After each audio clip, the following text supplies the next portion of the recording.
നിങ്ങളുടെ ഇഷ്ട പരമ്പരകൾ എക്സ്ക്ലൂസീവായി സൺ നെക്സ്റ്റ് ആപ്പിലൂടെ തികച്ചും ഫ്രീ ആയി ഇപ്പോഴേ ആപ്പ് ഡൗൺലോഡ് ചെയ്യൂ.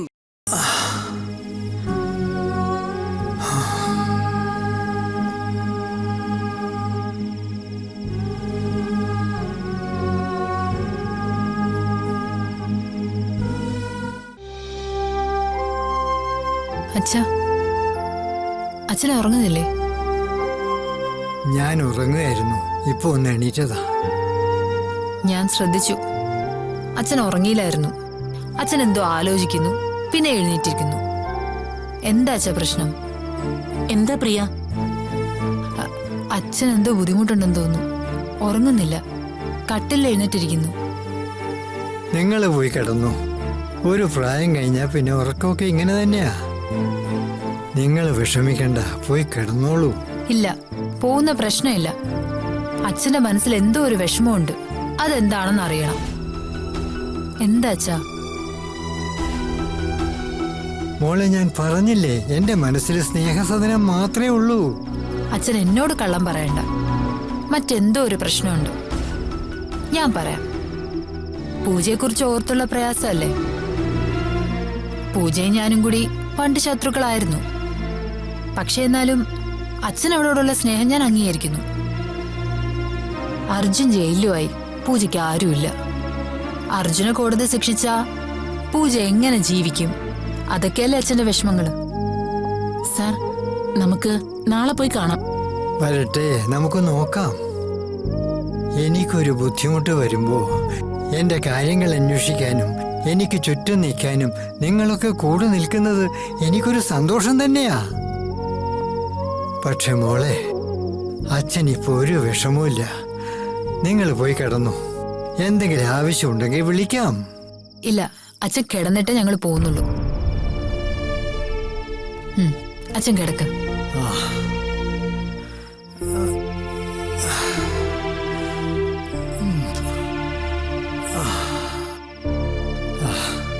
നിങ്ങൾ പോയി കിടന്നു. പോയിക്കോ മോളെ.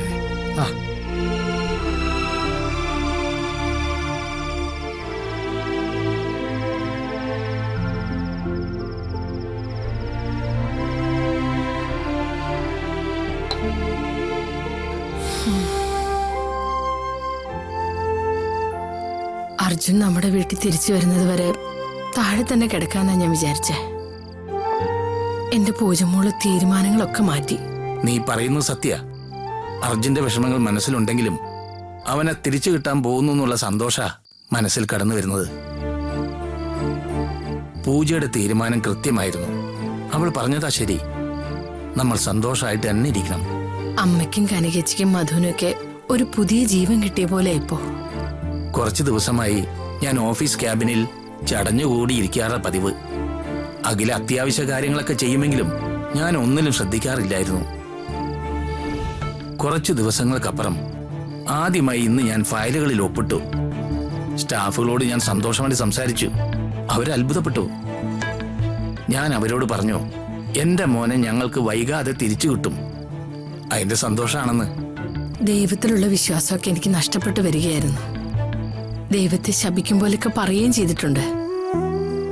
പക്ഷെ ഇന്ന് പെട്ടെന്ന് ഞാൻ തിരിച്ചറിഞ്ഞു, ദൈവമുണ്ട്. നമ്മുടെ മനസ്സിൽ പ്രതീക്ഷ തരുന്നവരുടെ രൂപത്തിൽ ദൈവം നമ്മുടെ അടുക്കലുണ്ട്. ഇന്ന് അവൻ ഇവിടെ എല്ലാവരോടും സന്തോഷത്തോടെ സംസാരിച്ചു. മനസ്സിന് വല്ലാത്തൊരു സുഖവും സമാധാനവും. നമ്മൾ ഇന്നലെ വരെ അർജുനെ കുറിച്ച് ആലോചിച്ച് കരയായിരുന്നു. അതുകൊണ്ട് തന്നെ അവൻ പുറത്തേക്ക് വരുമെന്ന ചിന്തയേ ഇല്ലായിരുന്നു. ആയുഷ്കാലം മുഴുവൻ അവിടെ ആകുമോ എന്ന് പേടിച്ചുപോയി. അവനെ നമുക്ക് മടക്കി കെട്ടാൻ പോവാണ്. ചിരിക്കാൻ പോലും മറന്നുപോയിരുന്നു. പക്ഷെ ഇന്ന് ഞാൻ ചിരിച്ചു. നമ്മുടെ മോന് വേണ്ടി ഞാൻ മനസ്സ് നിറഞ്ഞു ചിരിച്ചു. കേസിൽ തെളിവുകൾ കണ്ടെത്താനും കോടതിയിൽ അവതരിപ്പിക്കാനും ഒക്കെ സ്നേഹയും പൂജയൊക്കെ തന്നെ ശ്രമിക്കുകയല്ലേ. അവള് മാത്രമല്ല ഏട്ടാ, നമ്മളെല്ലാരും കൂടുണ്ടല്ലോ. നമ്മളെല്ലാവരും ചേർത്ത് നിർത്തിക്കൊണ്ടാ പൂജമോൾ ഈ കാര്യങ്ങളൊക്കെ തീരുമാനിച്ചിരിക്കുന്നത്. പൂജമോള് സ്നേഹമോളും മുന്നിൽ നിന്ന് ഒക്കെ നടത്തും. അവരുടെ ശ്രമങ്ങൾക്ക് ഉറപ്പായും ഫലം കിട്ടും. പൂജമോടെ ആത്മവിശ്വാസം കാണുമ്പോ നമുക്ക് പിന്നെ രണ്ടാമതൊരു ചിന്ത കൂടി വരില്ല. അർജുൻ മടങ്ങി വരുമെന്ന് നമ്മുടെ മനസ്സ് നമ്മളോട് തന്നെ പറയുന്നത് പോലെ തോന്നും. അപ്പൊ എത്രയും പെട്ടെന്ന് തന്നെ എനിക്ക് എന്റെ മോനെ കാണാൻ പറ്റും. അതെ ആനന്ദേട്ട, നമ്മുടെ മോനെ നമുക്ക് തിരിച്ചു കിട്ടും.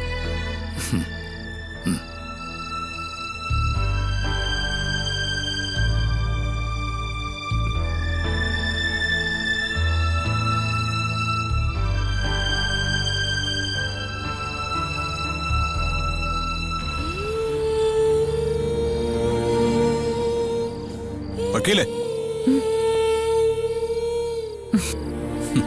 എനിക്ക് തോന്നി ആളിപ്പം മുമ്പിലെത്തുന്നു. ആ അതാണ്. വിചാരിച്ചാൽ ഉടൻ ഞാൻ മുന്നിലെത്തും.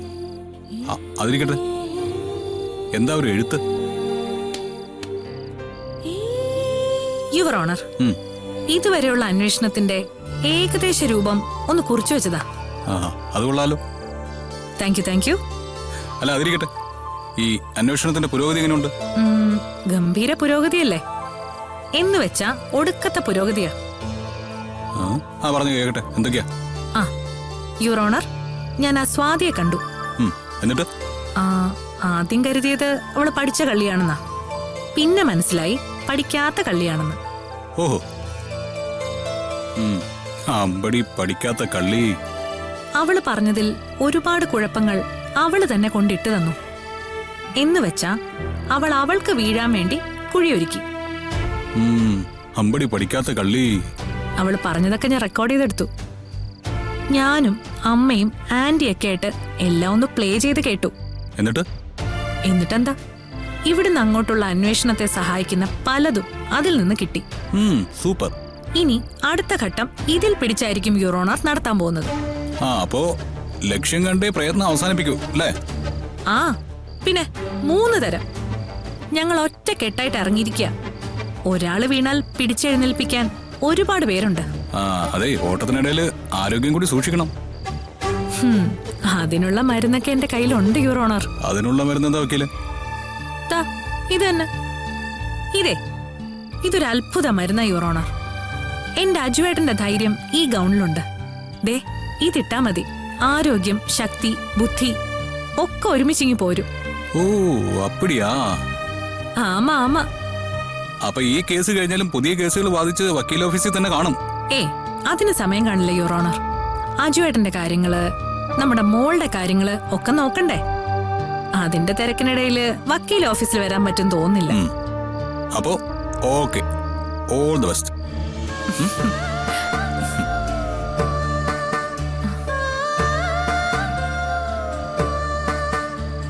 ഈ കോട്ടിടുമ്പോ ഒരു തോന്നലായിട്ട് അജുവേട്ടൻ അടുത്ത് വരും. പക്ഷെ പെട്ടെന്നങ്ങ് മായുന്നു. ഇനി മുതൽ അജുവേട്ടൻ വരുമ്പോ പറയണം, കുറച്ചധികം സമയം നിൽക്കാൻ, ഒരുപാട് സംസാരിക്കണം. ഇതൊരു അത്ഭുത ഗൗൺ തന്നെ.